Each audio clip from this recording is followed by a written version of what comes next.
Hello, guys, and hello, Nebula, Stanka, Kati. Nice to see you guys all here. And we're doing our fourth Q&A on the platform today. And let me just mute this quick. Otherwise, we're going to be hearing double.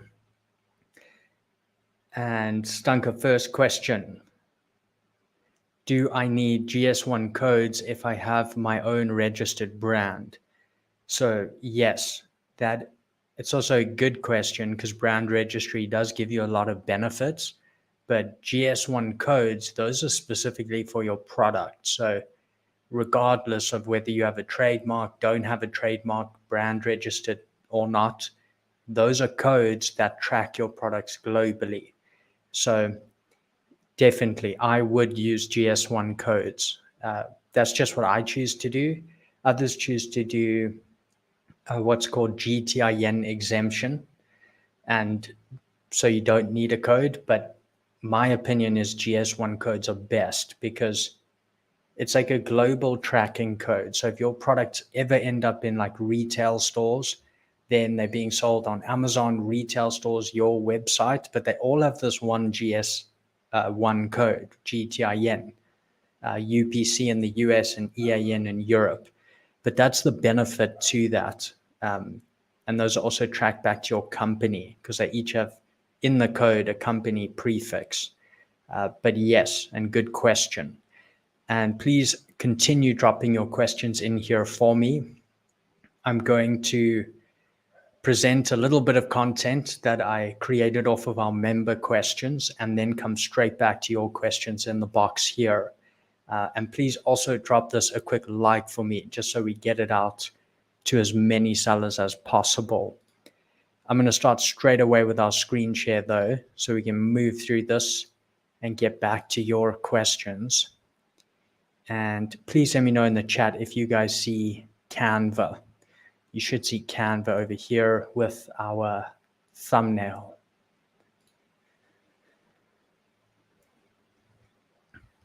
And I'm just going to check. Oh, I can see it's coming up fine. I just want to make sure. So just confirm for me, just say yes in the chat box and we'll start straight away.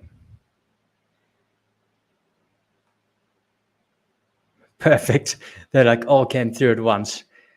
Cool. So this is our fourth Q&A, and how we cover these is I like to start with something statistic oriented. So we're going to do the state of FBA and any changes I find there, just so you know, okay, what's the opportunity, what are the challenges, etc.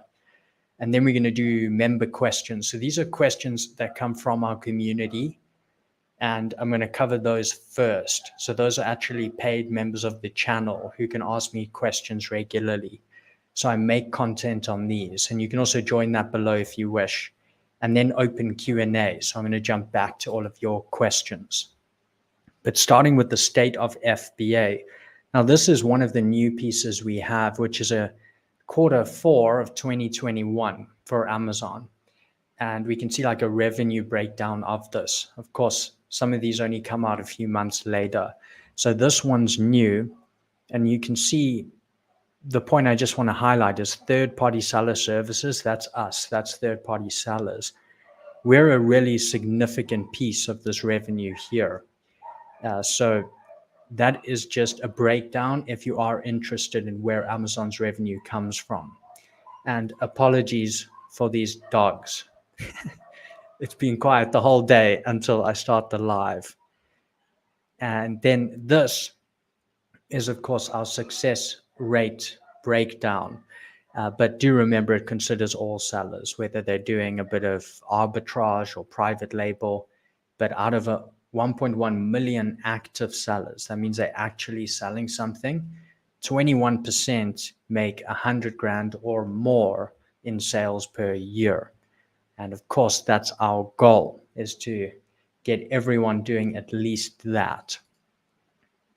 And then on the group, if you do want to learn more about our YouTube membership or anything else I offer, click this link below, what I offer, And also remember, follow us on Instagram for more. That's just behind the scenes stuff. And we do have a account there as well. But jumping into our content.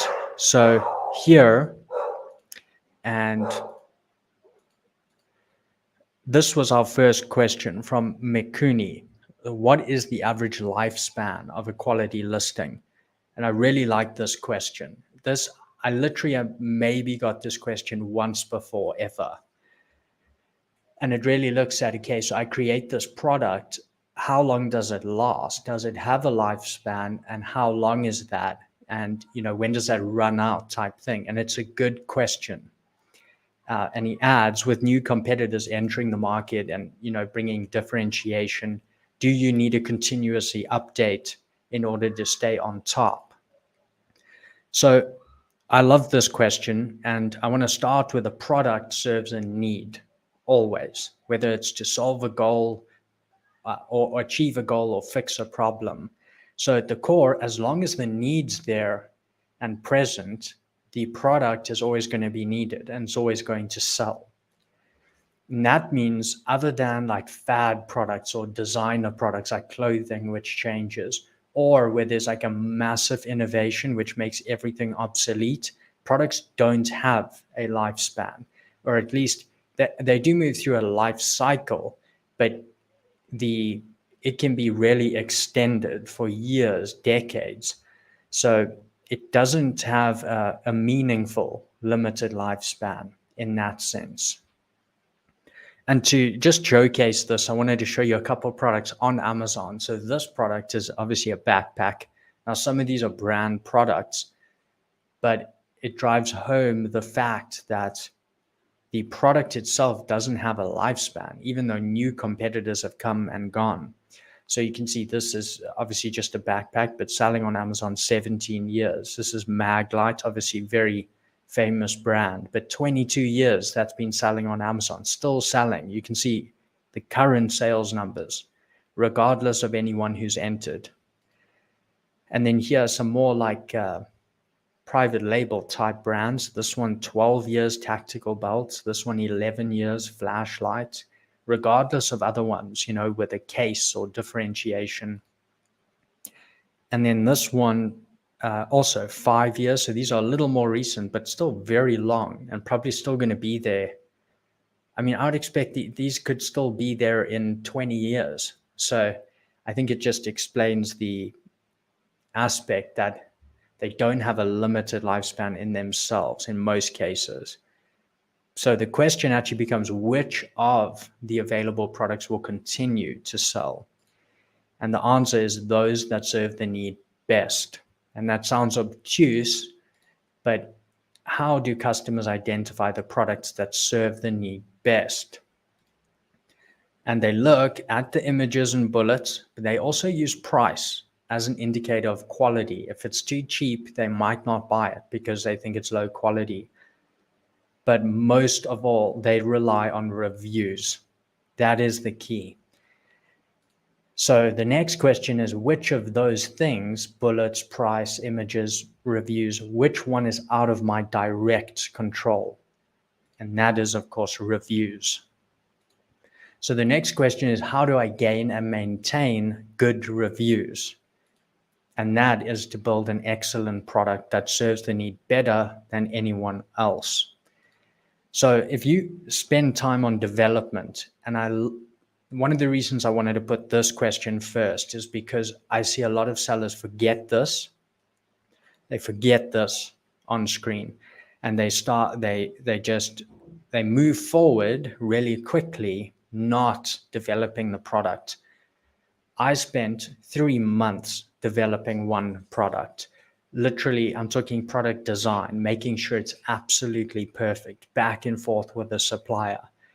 Whereas I see some sellers might spend like 3 weeks and then they end up having to try all these tricks and strategies. And okay, if I just like do this different PPC thing, things are going to work out.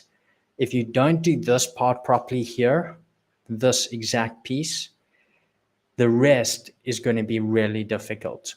And if you do this part properly, Then your product sells itself. It's exactly what the customer wants, serves the need best already.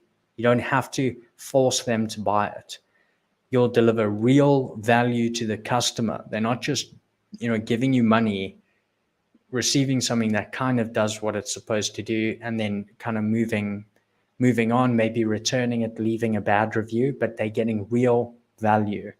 And then you'll gain organic positive reviews. And your listing, of course, will continue to sell and rank. And you spend less on ads. And you can charge a premium price because everyone loves the product, and you boost profits. So that is the key here. And I know we kind of tangented off like product lifespan, but that's because they don't inherently, in most cases, have a meaningful limited lifespan for us. We're probably going to be long gone by the time the lifespan is up, or some mad innovation replaces backpacks. The next question was from Rummy, and this, we start to get into product launches. And he asked how to evaluate and pick the best ROI, that's return on investment, influencer for a product launch. There's 4 key things here.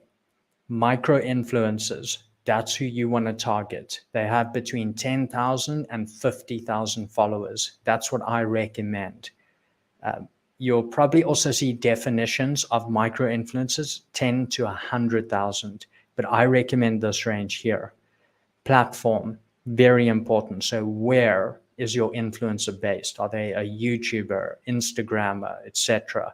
You want to only go where your ideal customers hang out, and relevant audience. So even though they're on that platform, do they have your ideal customers waiting to buy the product?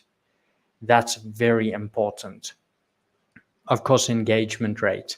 These days, there's lots of fake accounts, lots of very low engagement accounts, which obviously, even if they have a big audience, how many of the followers are actually engaging, looking at it, and taking action? That's what you want. So higher is, of course, better. These are the platforms used most. So Instagram, TikTok, Facebook, YouTube. Now, the reasons that you want to target the micro influencers for the highest ROI is twofold. One is cost, and 2 is engagement. Let's look at cost first. So here's the average cost of an Instagram post in 21. So we're going to look at micro specifically, but you'll probably be interested in the others. But micro on Instagram, 10 to 100,000 followers, going to be $100 to $500. So if you're looking at like a 50,000 follower IG account in your niche, your customers, you're probably going to pay like $300 there, somewhere in that area. YouTube rates, same thing here, but micro influencer is going to be $200 to $1,000. It really just depends if a creator does. It also depends on the creator's style of content. Like if they're like super high quality, super edited, of course that's going to maybe be more than someone who just like does lives and flips on the camera. So there's all those factors to consider. And then Facebook, this rate here. And this is actually incorrect here. So that would be 1,250. So I just noticed that here. And then TikTok, if any of you are considering that one as well, micro, that's actually one of the cheaper ones to do. But of course, it is less, has less longevity than something like a YouTube video or even Instagram post, which is, I would say YouTube video is probably the most in terms of longevity. It's always there. It's always going to show up somewhere. So you also have to consider that. So that's cost. Obviously, it's much less if you're looking at the smaller audiences. But then, even more importantly, is engagement. So here are the engagement rates for Instagram. Less than, and this is an inverse relationship. The less followers, the higher the engagement rate is. So under 15,000 followers, 3.9%. In this range, 2.4. This range, 1.9.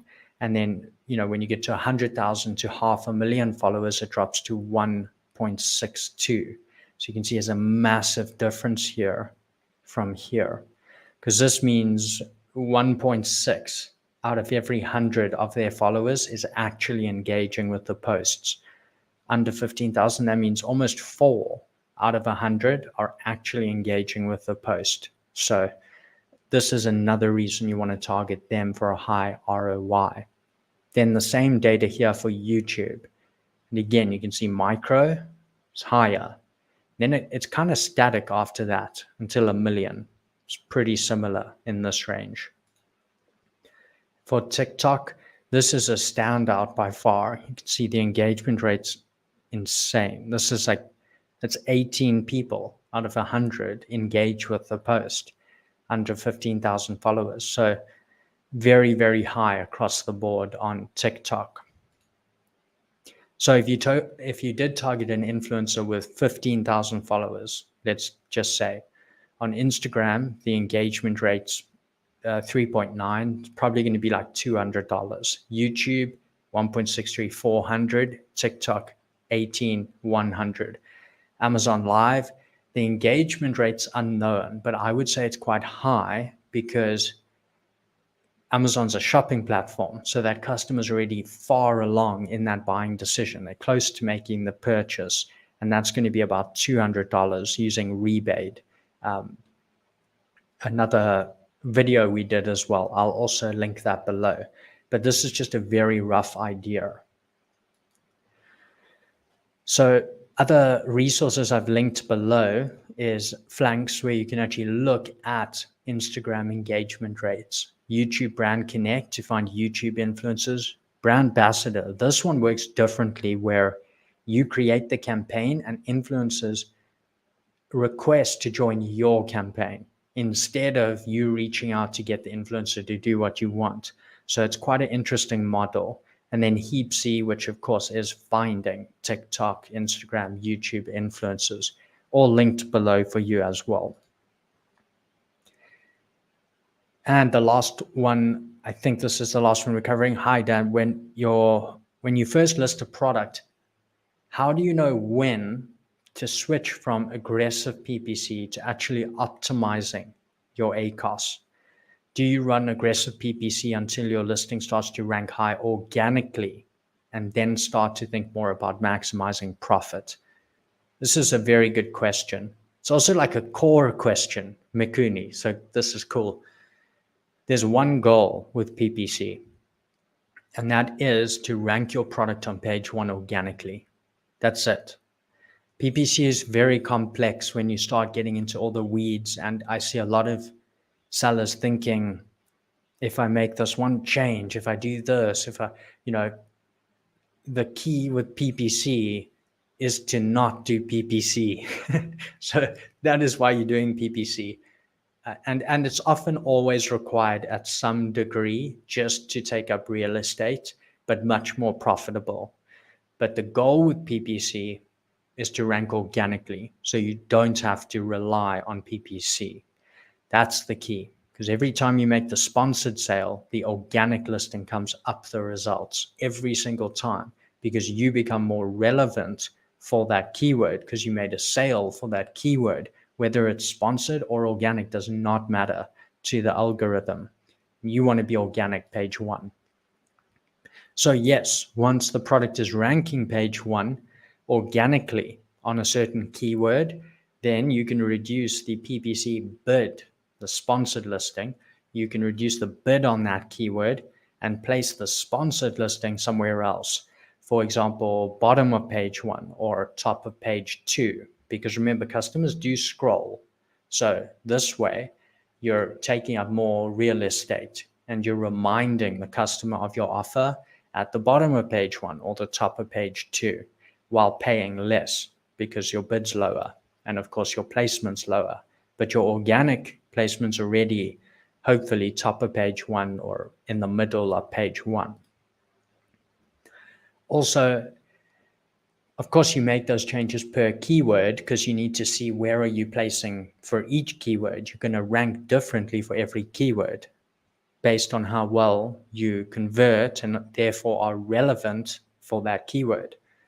But it is best to make these changes for a range of keywords at the same time, because that's going to allow you to more accurately look at the resultant changes that occur, like in sales volumes. So, okay, I lower the bids and take positions on top page 2, but what happens to the sales? That's quite difficult to assess if you change like 2 keywords out of your 100 keywords. But if you change, let's say you do this in a full optimization and you change 50 of them, now you're going to be able to make real or draw real conclusions from the changes that happen. Based on those changes, you're going to look at sales velocity and organic ranking. And if sales remain the same and your organic ranking holds, then you're all good and you're saving on ad spend. But if sales then drop and your organic ranking starts to slide a little bit, then you raise that keyword bid again to drive more sales and then solidify that organic ranking. And that might seem like a never-ending cycle, but there's other things that affect whether that organic listing converts, like reviews. So you may have to do that until you have more reviews, more trust. Then that organic listing with more trust should hold its ranking and convert. It's driving more sales organically by itself because of more reviews. And then you can reduce the bid again and save ad spend, boost profits. Okay, this is the last one from Michelle. And this was on launching strategies and ways to prepare on your launching date as well. So I'm really going to deal with the launching date first. There's 3 keys before you do anything at launch. Remember, when you launch, effectively what all that means is you're trying to really put it in front of customers. So what you put in front of those customers is absolutely vital. So you have to begin with that. So before any driving of visibility, you make sure that you have perfect images and copy. You have a competitive price. I recommend lower than your target price. So if you want to sell at $49.99 and everyone's kind of selling there, I would start at $44.99. That because we don't have reviews. So what's the reason for them to take a bet on our product? We have to give them a reason. And then coupon clipping. Highly recommend this one. I like the 5% off.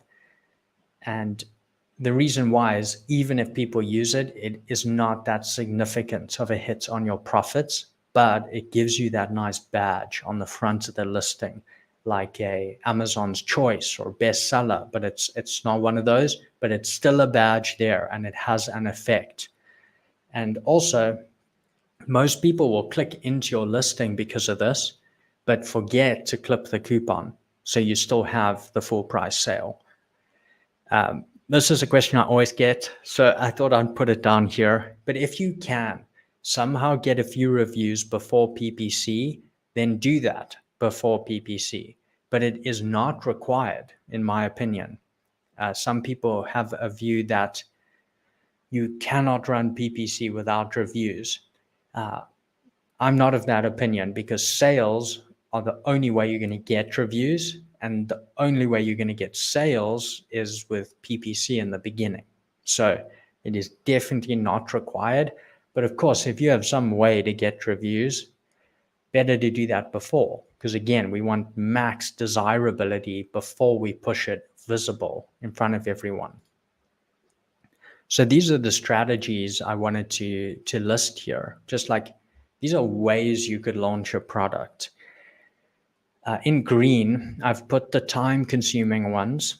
In orange, I've put the expensive ones. In red, I've put the ones that for me just haven't given me a huge ROI, okay?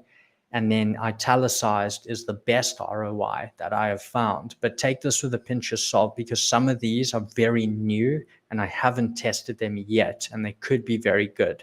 But I'll speak to that now. PPC, but of course with an optimized listing. This is number one This is required. And honestly, in my opinion, this is like the best one. If you do it properly, this is all you need. Yeah, I think people undervalue it and want like that secret trick hack, that's more exciting than PPC. But PPC, in my opinion, is the most powerful one. And then, and if you do want to know how exactly to do this, you can watch our 2-part series. It's linked below. That's exactly how I do my campaigns at launch and then how I optimize. Focus group launch. This is like a rebate type deal. Next Level Ninjas is the one I use, but there are multiple. I had a good experience with this. It worked very well. I got good feedback, etc. So for me, it worked very well. I've heard for others, it sometimes didn't work that well. So of course, with all of these, as we just said, we're driving visibility, but that doesn't mean your product's going to go crazy and sell like wildfire. Because what is your product? Is your product good? Is it what people want? We come all the way back to development, what we started with. And now you can start to see the problem that happens. If you don't spend the time on that development piece, you're going to struggle here. You're going to be looking for every strategy to have the same sales as a seller or the same results with a launch strategy with a seller who spent months on their product development. So that is, I hope that brings it home. Spend your time on product development. These ones are easy. Development's key. So that's focus group, very expensive. Then you have influencers. So we've kind of covered this already. Amazon Live influencers. So this is like the newer way of using influencers on Amazon Live. And you can use rebate for this. It's also very cost effective. It's ballpark. It depends how big the influence is, of course, but $200, very big influencer might be $500, etc. But it's quite a cost effective way to launch with influencers. Discount. So you can also list your deal. So you're just listing your product as a deal on rebate. To drive more shopping there, because rebate now is becoming like this. It's growing in terms of being a deal marketplace. So you have a lot of shoppers always looking for deals there, and that's a way you could drive more sales. Sweepstakes. This is brand new and actually something we're going to cover in next week's video. So make sure to check that out. I'm excited to share with you what this is. It's also by rebate, but basically it is a way you run a competition. I'm not going to give everything away, but on your product. And in that way, you're able to actually build your brand's email list and drive those entrants to take other actions for your product. But more on that, I'm going to save that one. Amazon Vine. So obviously this is brand registered only.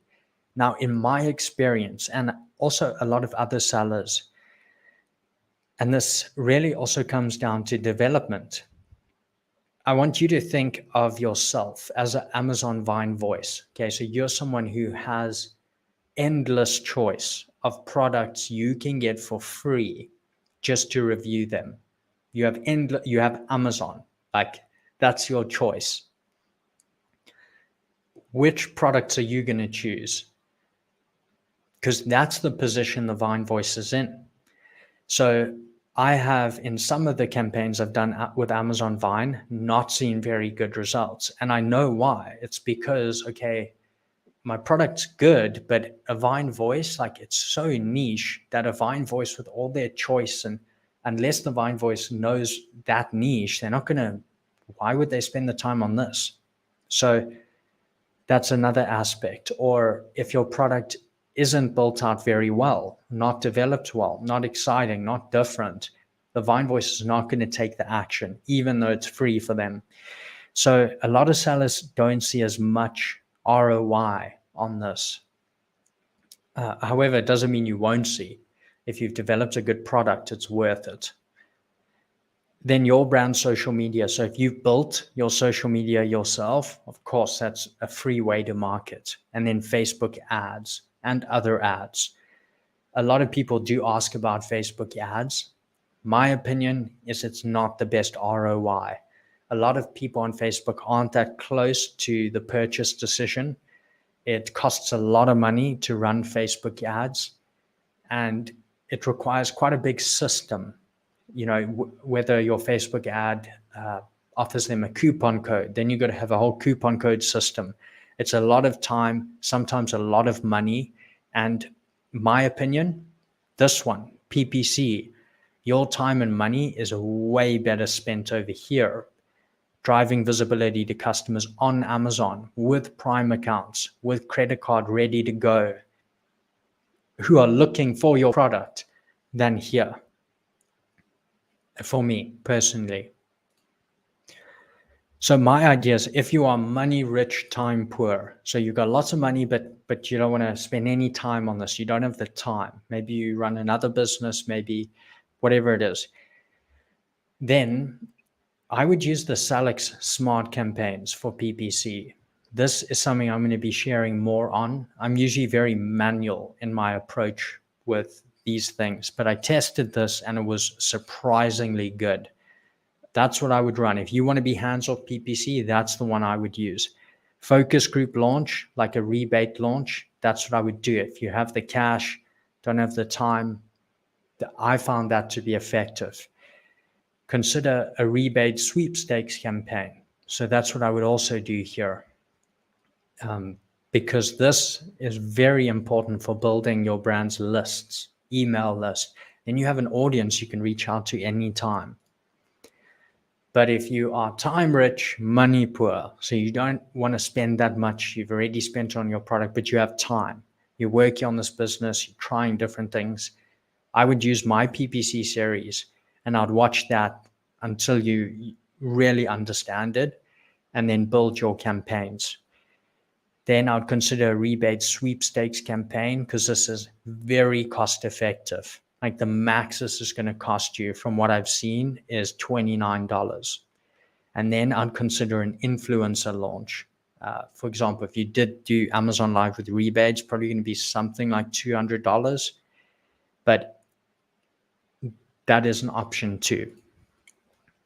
But I want to emphasize that so long as you've built a great product, starting with Makuni's first question, development, and you've done proper keyword research and spent time creating those campaigns, you can 100% launch your product with PPC alone. You do not need a trick, hack, secret system to do it. You do not need it. So it's this, in my opinion, is the most powerful one by far, simply because it's showing products to people already looking for your product. And open Q&A. So I'm going to jump straight back to you guys here. All right. And hello, everyone else who's joined us.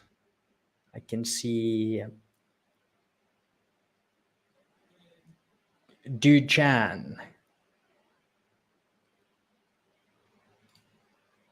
Cool. So if I want to create a bundle of an existing listing, do I need a new UPC code every time?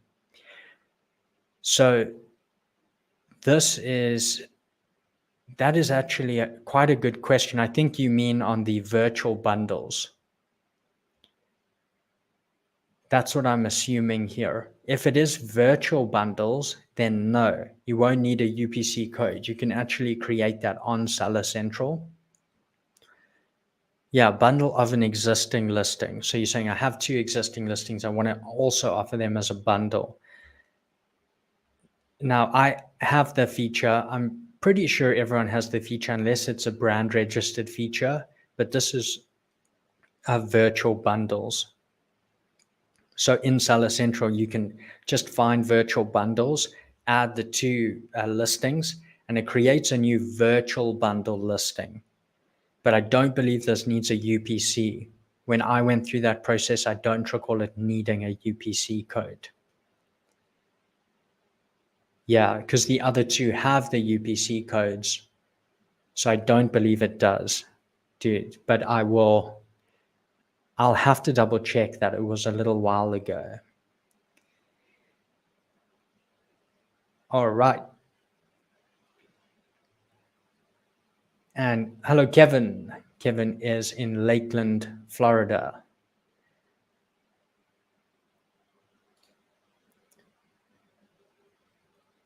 And Gulade. Hi, Dan. Thank you for this important Q&A. I'm wondering how I can switch from generic to my brand name. My product is live now. So I assume you put generic in like the brand name field when creating the listing. The key here, because I also have not done that specifically, because I always start with the brand, but I had the trademark. Juliet, if I had to guess, what you need to do here is make sure you're brand registered. So you need to get a trademark of your new brand name. You can do that again through like IP Accelerator, get brand registry, and then change the name. That name, brand name, needs to be on the product though. Must be on the product and or packaging. That way you can prove this product should be enrolled under this registered brand. At that point, the brand, you should easily be able to change the brand. But that is my advice on that, because generic, the prior kind of name of the listing is saying it's not brand registered. I don't own the name.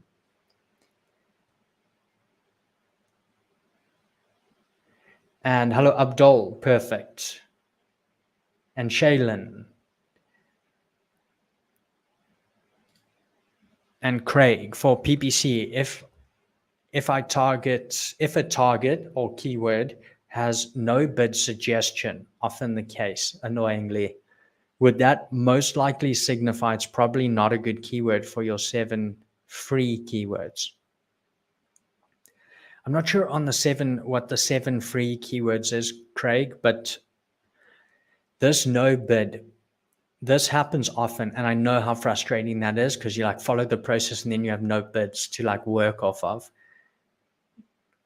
What I like to do is it does not mean the keyword's bad, poor performance or anything. I create the campaign, I put in a bid. So like I'll often use $1.51, because I like to use like 1 cent, because everyone goes $1.50. So I can outbid them by 1 cent, $1.51. I like to use that like as a default bid in these cases, send the campaign live. Once it becomes live and propagates, within 48 hours, you should have suggested bids. So you just go one step further, and then you should get these. And then you can go and adjust your bids, because now you have the suggested bid. And Shaylin, I have a new listing and it's inactive because I don't have stock yet. Once the stock comes to Amazon, does it become active automatically? No, it depends though. So Shaylin, what I recommend you do is before you have stock, I would close the listing. So you just click the edit drop down on the side in manage inventory, close listing. That's always how I leave listings that aren't active, because it preserves ranking. You don't have ranking to lose, but that's generally how I do it. In that case, you do have to, once the stock's available there, you just click relist. The term relist will replace edit. You just click relist. However, if you don't do that and it's just inactive, there's the possibility when it starts receiving stock that it will just become active. But sometimes you don't want that, because let's say 10 units come in and the other 390 are in fulfillment center transfer. Then what starts to happen is you keep selling out, etc. So I would close it and take control of it, and then relist once you have available inventory. And Pilar, hi Dan, I have a product that had to leave Vietnam, and now the manufacturer tells me that they are locked down due to COVID. What can I do? It was an expensive product. Pilar, I'm not sure. You're going to have to, I think, wait. These, I mean, if I had to guess, as we've kind of seen with a lot of it, is these things pick up, come down. So, like, but I think you're just going to have to wait until they can get that out for you at this point. Also depends how far along they were in manufacturing. If they're far along in manufacturing, I wouldn't just like try get a refund. I'd just wait, especially if you've spent a lot of time developing the product. If it was in its absolute infancy, like nothing's even started, then you could look at, the refund route, whatever that is.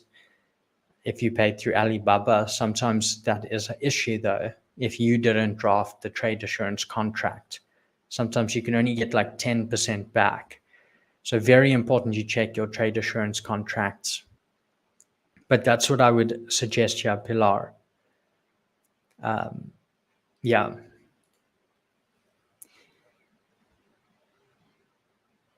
Yeah. So Level, could you make content on how to open an Amazon account in the UK? I'm having problems registering an LLC.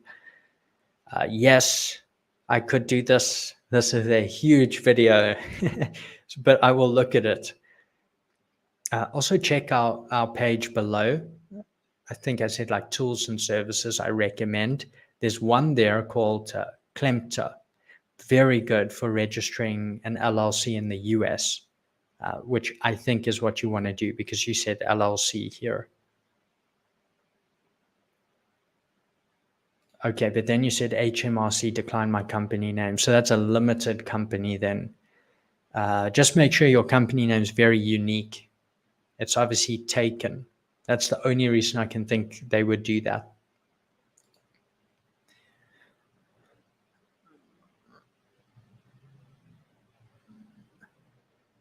This is a good question. So how to calculate overall profits as an Amazon for Amazon sales, because there's returns, refunds, taxes, PPC, etc. Is there a tool, Excel sheet that you can use to calculate this? So I don't have like a specific Excel sheet for this, but it's actually quite a cool idea. However, if you, for example, I use Xero with accountants, and that way you know what's going out in total, and it will provide you with profits for the company. For Amazon sales itself, the best way, or I guess the simplest way, is to look at your payments report, which is every fortnight or however regularly Amazon pays you, and see, you could deduce from that based on the number of sales. So look at, okay, how many sales did we make? How much money comes to the bank account? And then what did the product cost us? And using those three, you should be able to identify, okay, this is the profit for this fortnight or month, etc. But yes, that would be really helpful if there was a way to, if Amazon actually offered us that in Seller Central.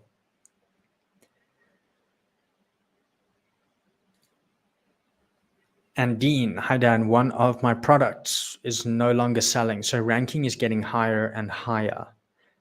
Like, I think you mean lower. And I was thinking about creating a new listing for the same product. Is that a good idea? So it depends why it's not selling. If it's not selling because of really bad reviews, yes, to need a new listing. However, if it's not because of that, then it's probably a product development problem. Like, can you develop the product further? Is there something else you can do that's going to make it sell itself? That's what I would look more to. And I wouldn't do that on a new listing if the reviews are decent, because every listing has sales history and it's valuable. It's like time on the platform. No one knows how the algorithm works exactly, but it is a good thing. So unless there's something tarnished on that listing, I wouldn't just create a new one. And Herbert, what is the best way? You almost have the same last name as me. But what is the best way to use social media to drive traffic? I would defer to our kind of previous launch strategies. There was like 8 of them. I would say the number one way is with influencers. That's my opinion. You could also run ads, but again, I think your ad spend is better spent on Amazon itself with PPC. However, with influencers, someone like every one of us follows I hate that term, but follows someone online, okay? You trust that individual. They know their stuff in that niche. So if you trust them and they recommend something, you instantly feel, okay, I'm more likely to have a good experience here. This person knows the stuff. So you're more likely to take action. So for that reason, I think influencers is the best way to drive traffic via social media because it's an instant connection with a known audience who trust that creator rather than you just drive ads on a platform and 80% of the people who see the ad just scroll past it, like they're not interested, there's no trust, there's no and that can cost a lot of money. So I think influence is the highest ROI, whichever way you choose to do those specifically.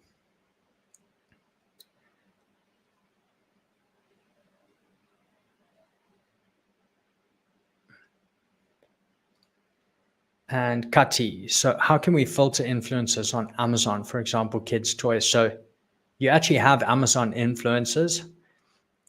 There's certain criteria. I can't remember. I think we covered this actually in the last Q&A, but you can get Amazon influencers to add your product to their Amazon influencer store.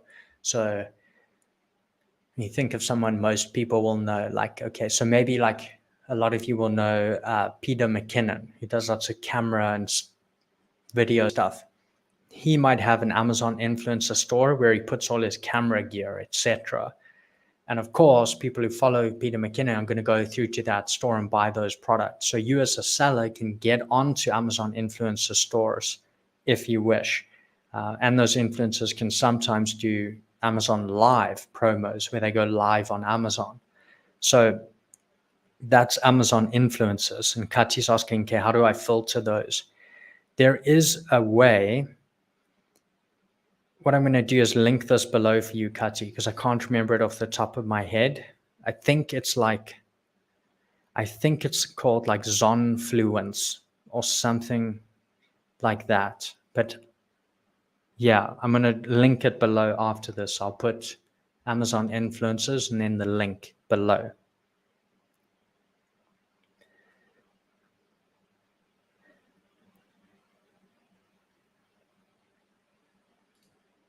Okay, and Cliff, I launched my product using aggressive PPC broad exact auto. It's been 5 days and over 100 units sold, but PPC costs are astronomical.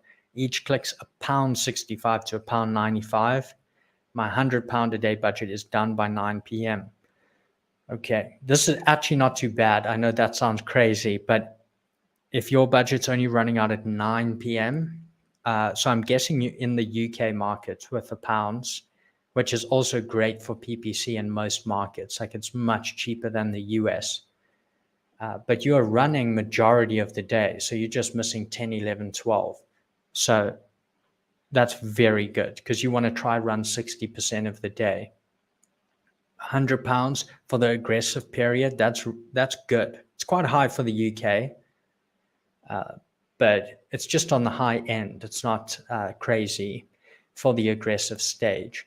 So 5 days, I generally try and run this for 2 weeks. I know that's quite long, but you could also do 10 days. The reason why is, see, you have 5 days, like only 3 of those are really propagated data we can use. I suppose you could wait and then you would have 5 days data. But I would run it for a few more days just to make sure we get enough data.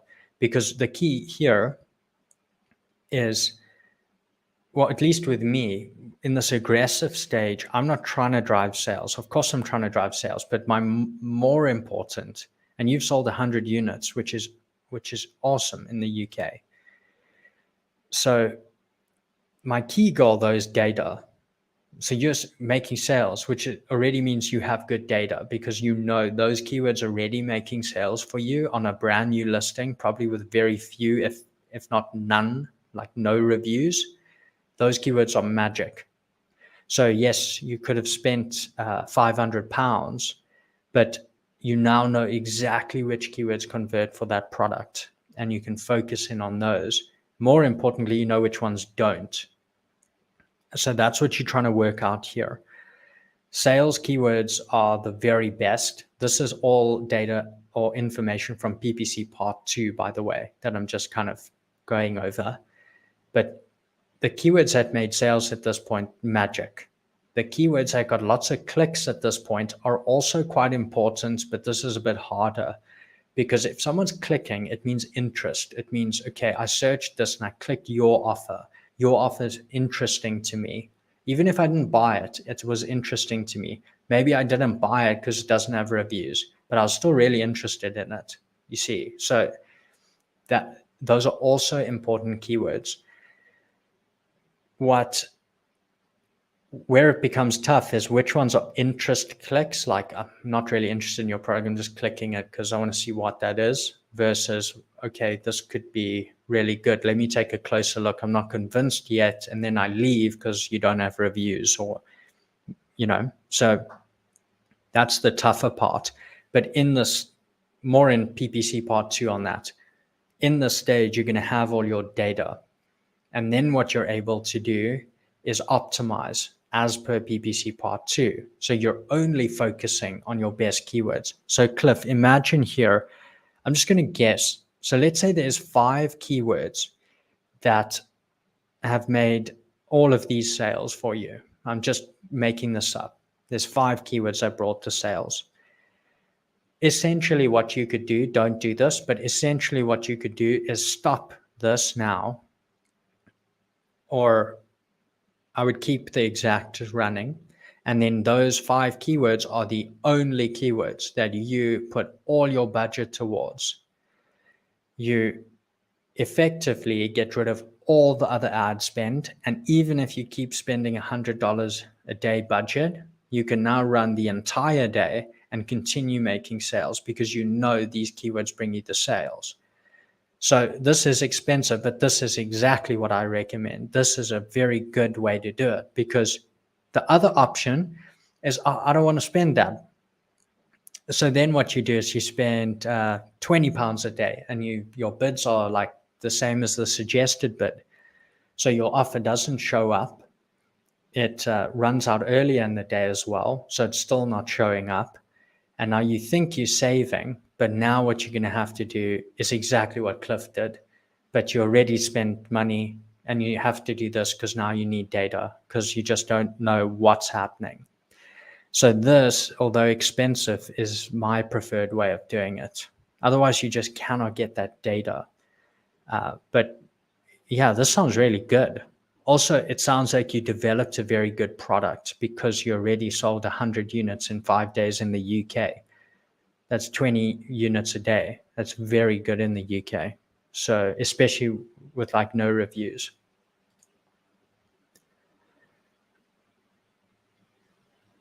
Kati, when can we raise our price to our target price? So say we start at $44.99, when can we get to 50? I would never raise the price like instantly. You want to always do this slowly, just incrementally. Something that can happen with Amazon is, let's say my price is $44.99 and I just raise it to, let's say $54.99 overnight. And then at the $54.99, I don't make that many sales. What happens is the algorithm says this seller's overcharging our customers because look, they pushed the price way up here, it made no sales. So let's take the buy box away.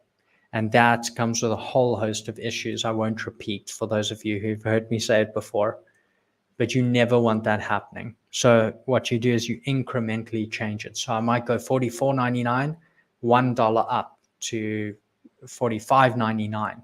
When I make that change, I am making sure the PPC is very aggressive as I make the change, because I want the sales. I want the sales at the new price to tell Amazon this price is good. Everyone's happy. Everyone's buying. They're good. So do you see what I'm saying? So we're making sure we make the sale at the next price point, and we just keep doing that. So up a dollar, wait 2 days, up a dollar, wait 2 days, etc. And then Kati, what you're evaluating is, okay, is there a price? Like let's say we get to $48.99 and sales just for 2 days are just, maybe 5 units lower every day. Okay, well, we found our price. Let's go back to $47.99. And that's where you stay, get more reviews, and then you repeat, because now there's more trust. So it's not like on the 20th day, go to your target price. It's more of just testing as you gain, because it grows with reviews, the animal changes.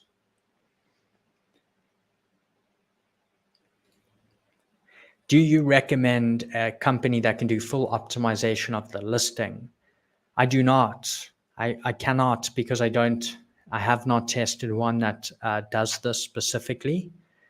There may be very good ones, but I can't recommend, Ali.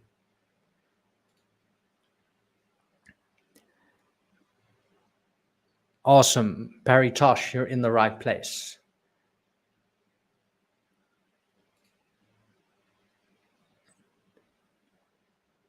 Okay. And Curry asks, what is considered one product in a listing? For example, if I wanted to sell binoculars with a lanyard, lens covers, and lens cleaning wipes as a product bundled in one listing, is that 4 products? No, this is one product. This is one bundle. And this is a very good question as well. It's one offer, one product. So, Carrie, the best way to think of this is, and I'm not sure if you'll be aware of those, but if you're aware of like FNSKUs, so like anytime you send products to Amazon, you have to put a label on it. Like it's an FBA label, basically. FNSKU. The number of FNSKUs is the number of products, because you have a bundle here, and yes, there's 4 things in it, but it's one bundle and it would have one FNSKU. So when a customer buys this listing, you're telling Amazon, send them one bundle, send them one unit. Yes, it has 4 things in it, but you send them one unit, one code. So that's the best way to think of it. That would be considered one product in terms of Amazon's system.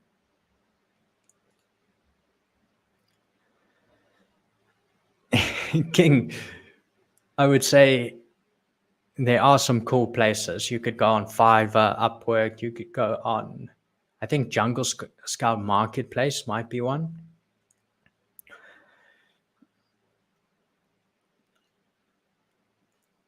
Yes, Shaylin. It's back there. That's actually a new one. And G's in Sydney. Awesome. Thank you for joining us, G. And you got it, Louis.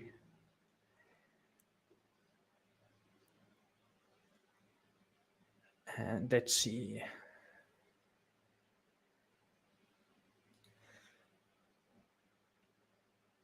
Jordan Lee, hi Dan. For new sellers and given the initial inventory limits, no sales data, would you suggest launching your first product with just a very focused exact match campaign and not do broad until later? I would definitely consider that. I like exact match. That's my favorite campaign by miles. However, Jordan, the thing is, you might miss some data. Like, no one's perfect at it. So you'll think, okay, I got all my keywords, but then you'll be surprised, like a broad or an automatic, probably even more so, will bring you keywords you didn't think of. I catch myself always forgetting how people call things. because we all have like a dominant management logic of how our brains operate, but other people are different. So that's the thing you miss. However, you'll catch most of it in the exact match campaign. So I'm not sure how this relates to the inventory limits though. Sales data. I'm not sure how that relates, but yes, you could. Like, if you do that, you really have to do your keyword research very well. But this is the most important campaign by far. If you do want to catch some other stuff, run an auto on the side, even low budget auto.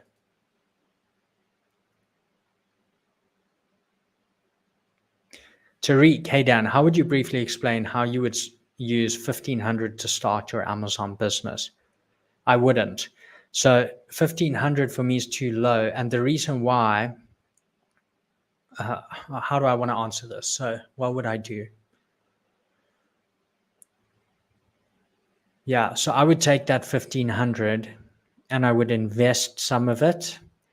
And then what I would do is find ways to generate another 1500 at least. And then I would use the time while creating that extra capital to plan my business perfectly, maybe even start product development with the manufacturer, etc. And only pay once I have, 3,000-4,000. So the reason why, Tariq, is because with 1500, you're so limited on how much inventory you can purchase. And the less inventory you can purchase, especially if you're looking at like higher price points, which I really recommend selling a product for $35-$40 because the profit's just much bigger. Not because the price is bigger, just because the fees are a much smaller percentage of the price. But when you're doing that, your product costs $10, $12, could be $15 if you're selling like a $50, $60 product. So the amount of inventory you can order is very low.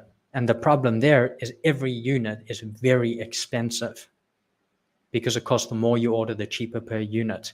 So in essence, by waiting and raising a bit more capital, you are just multiplying your profit margin, if that makes sense. But that's what I would do, Tariq. There's no reason you couldn't do it with that. It's just going to be tight. I mean, even if you consider maybe keeping a little bit of that $100 or so to the side for PPC or just some other contingency, it just gets worked out. So that's what I would do, Tariq.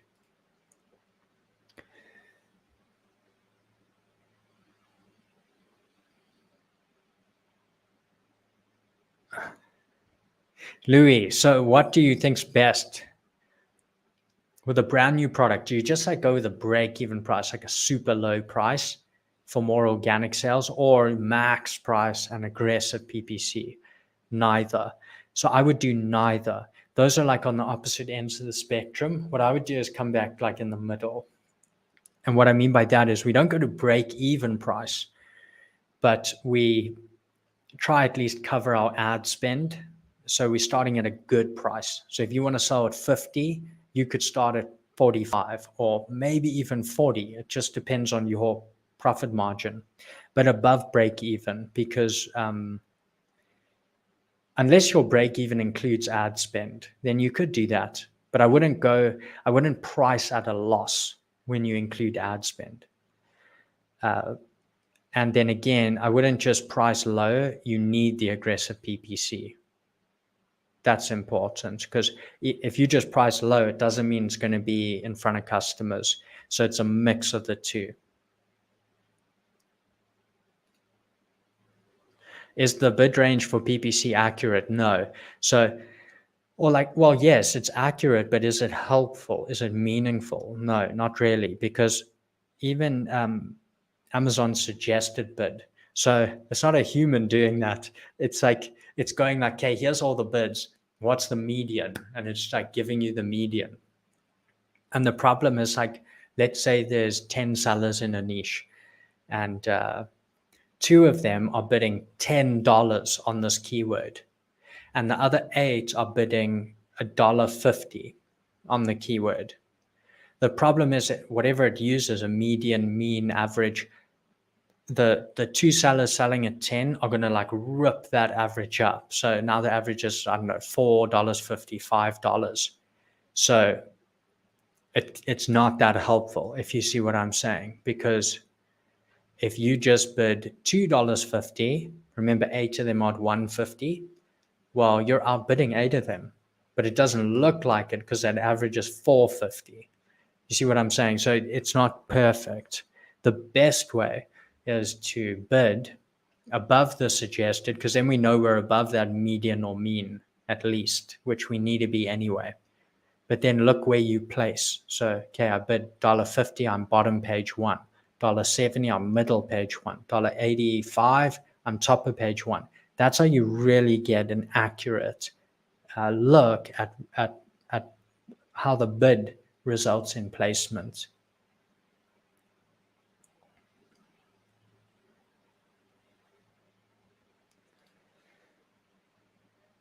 Yes. So, Roy, when a listing is closed, can you edit it? Because from time to time, I edit as I wait.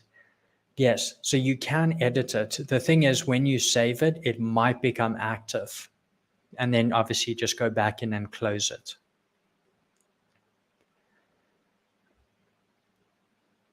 And Shaylin, just curious, since you've been selling on Amazon, do you sell your products on your personal website too? So myself, I focus primarily on Amazon itself, but that's also a function of niche. So if you have and I've tested multiple things from websites, I've tested different fulfillment channels and using like a different warehouse, and I've tried a few models. What I've chosen to do for time and just the more passive nature of it is I focus on Amazon itself mainly. However, Shopify integration is a very good functionality where you can also sell your products on your Shopify store very easily, very passively with certain plugins. And I think we'll have a session on that at some point as well. But that is another very good way.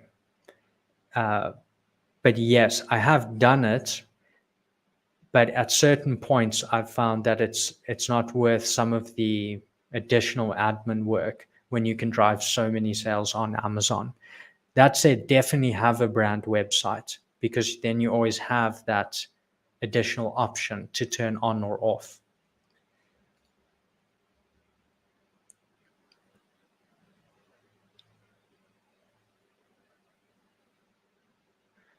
Okay, so as a new seller, how often should a new seller be launching products based on your experience? This is a question which I would really rather go to the core of it. So there's definitely no timeline on this, because let me give you an example. So let's say you say, okay, no, this year I'm going to launch 5 products. Well, now you're rushing every single product because that's the only way to do that. And each product sells 10 units a day. Cool. So we're selling 50 units a day. If you spent the same amount of time on one product, you might sell 150 units a day of that product, and you only have to deal with one manufacturer. Like you only have, like, it's so much simpler. So I definitely would not look at this in terms of number of products, how often to launch products. Look at creating one really good product, then worry about the others. Do one really good product first. That's the only thing you want to be concerned with. Then only the next product, etc.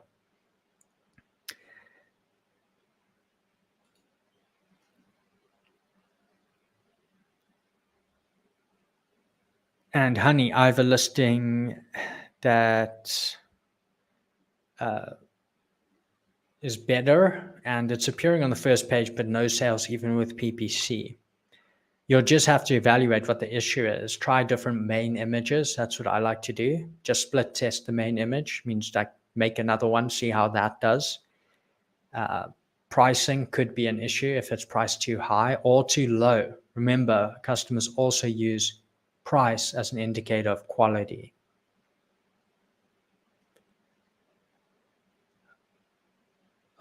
Okay, let me see here. Just for time, these otherwise go on for like 3 hours.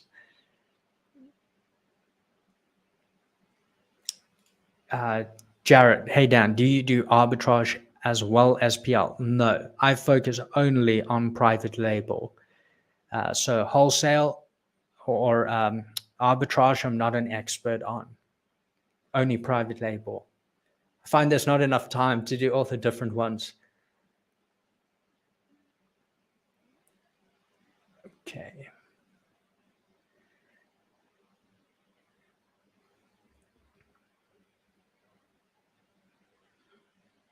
Okay, and Tariq, here, this is the exact thing I was saying. So like you contact the supplier, MOQ's 1,000. So like immediately, this is where the issues come in.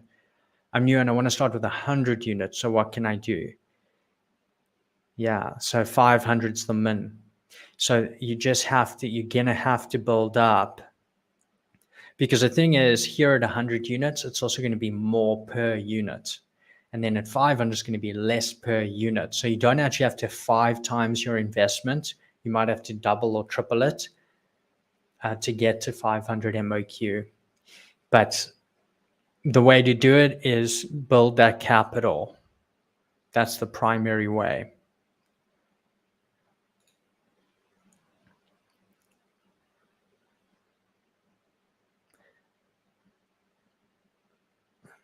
Okay. Yeah. So, Roy, one of the things that sellers sometimes get concerned with, understandably, is you search your listing and it's like not on Amazon. And like this can be for a number of reasons. The first thing is never search. Like, let's say you live in Europe and your product's on Amazon US. Never search using an address in Europe. You need to search using an address in the US. Even when you search in the US, if you sell in the US, try a East Coast address on Amazon as a customer, then try a West Coast address as a customer. That's very important even when you have stock, because sometimes your stock is in a fulfillment center that's too far away and your listing will, it might even show, but be like currently unavailable, things like that. Address is very important. So before you do anything, VPN into your market, make sure you look exactly like a customer in that market looking to buy your product every time. If you don't do that, it could be anything. From that point, yes, so you could search your ASIN and a relevant keyword that's already on your listing, and then your listing should be returned. Again, it can be a function of those prior things I mentioned. So if it's not, it could just be that it's not indexed yet. Try a different keyword, but still it might not be indexed yet because it's not live and selling. And once it becomes live and selling, that will increase.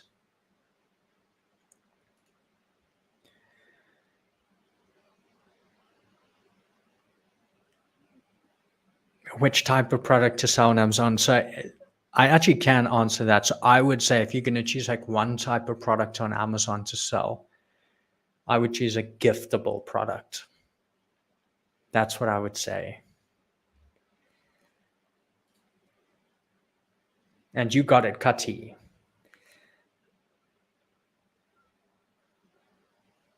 Okay, and I am, if I skip your question, I apologize. We are just running out of time here.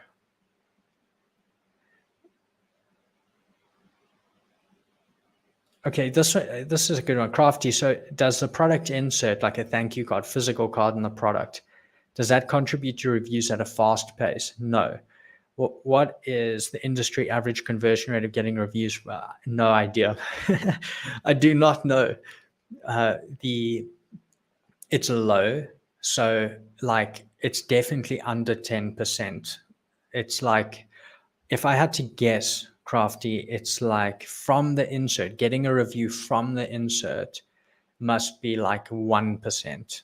That would be my guess. And again, it depends. Like you might have the most amazing insert that's super funny or tied into the product somehow that gets a lot. However, in general, very low. Also, there's like some TOS concerns around. It's always changing. And you don't want to have an insert card that's okay with TOS today, but not tomorrow. So I would have an insert card that delivers more value. Secondarily, you could ask for the review in an unbiased way, but most important is that you're using the request review button on Amazon. And you can use Salarize to automate that. We did a video on that like 4 weeks ago. But yes, so Crafty, don't spend too much time on this. It's not going to be like the be all end all of reviews.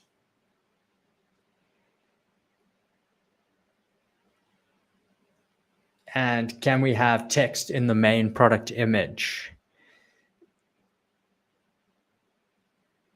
No, so not via like TOS. You cannot. The best way is to actually have it in the packaging or product design, and that way it's shown on the main image anyway. But no, you don't want to have like, especially things like deal or quality or text like that on the main image. Clean white background.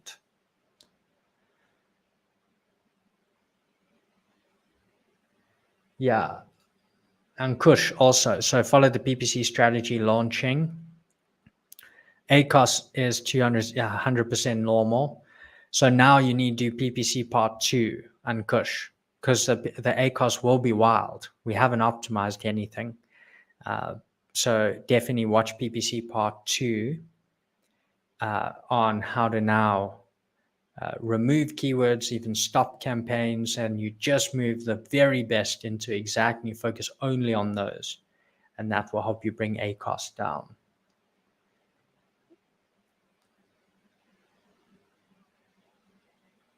All right.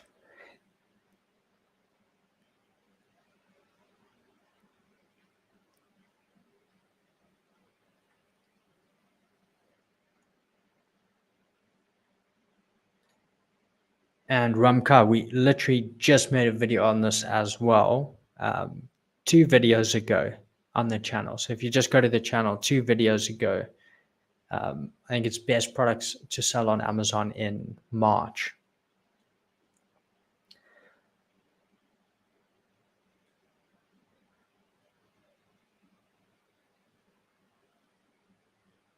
Okay, and this one, Jay, so once your shipment arrives at Amazon, how long do you usually have to wait until it's processed and can be sold?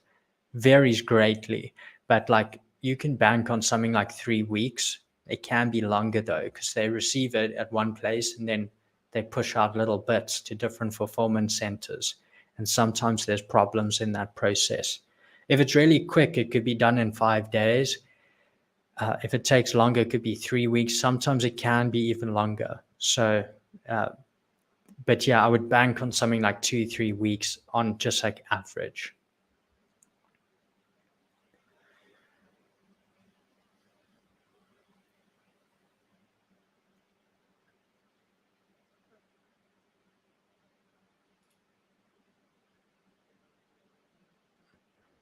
And Nebula, thank you very much. Awesome, guys. I am going to close up for today. Thank you so much for joining and all of your questions. We also had in-depth content on specific questions at the beginning, if you're just joining now. But please do drop me a quick like on this if you did enjoy it, if you got value, and if you enjoy these in general. We'll be doing another one next month. But thank you very much for joining, because you guys are literally the content of these. But really appreciate it. Do subscribe to the channel. I would love to have you as part of the community if you are not yet. And already dropped a lot of the resources we talked up below. I'll drop a couple more now. And you can check those as soon as I end the live stream. But again, thank you guys. Have an awesome weekend, and I will see you in the next video. All right, guys, keep well.